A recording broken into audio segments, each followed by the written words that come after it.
తమిళ star hero Dhanush హీరోగా టాలీవుడ్ దర్శకుడు శేఖర్ కమ్ముల దర్శకత్వంలో వస్తున్న సినిమా కుబేరా.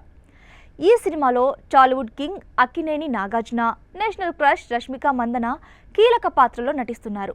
శేఖర్ కమ్ముల అంటే ఖచ్చితంగా బలమైన స్టోరీ అలాగే కథనం ఉంటాయనడంలో సందేహం లేదు. ఈ సినిమాలో ధనుష్ కెరీర్లో తొలిసారిగా బిచ్చగాడి పాత్రలో నటిస్తున్నాడు. కమ్ముల టేకింగ్కు ధనుష్ నటన తోడైతే ప్రేక్షకులకు విజువల్ వండర్ అని చెప్పాలి. అత్యంత భారీ బడ్జెట్తో తెరకెక్కుతున్న ఈ సినిమాను ఏషియన్ సినిమాస్ బ్యానర్పై ఏషియన్ సునీల్ నిర్మిస్తున్నారు. ఇప్పటికే ఈ సినిమా నుండి రిలీజ్ అయిన పోస్టర్లు విశేషంగా ఆకట్టుకుంటున్నాయి. ప్రస్తుతం షూటింగ్ దశలో ఉన్న కుబేరా జూన్ 20న వరల్డ్ వైడ్గా థియేటర్స్లో రిలీజ్ కానుంది. అయితే ఈ సినిమా ఇంకా రిలీజ్ కాకుండానే దర్శకుడు శేఖర్ కమ్ములతో మరో సినిమా చేసేందుకు రెడీ అయ్యాడు ధనుష్. అవును, కుబేరా షూటింగ్ టైంలోనే ధనుష్కు డైరెక్టర్ శేఖర్ కమ్ముల మరో కథ వినిపించగా అందుకు ఈ తమిళ స్టార్ హీరో గ్రీన్ సిగ్నల్ ఇచ్చాడట.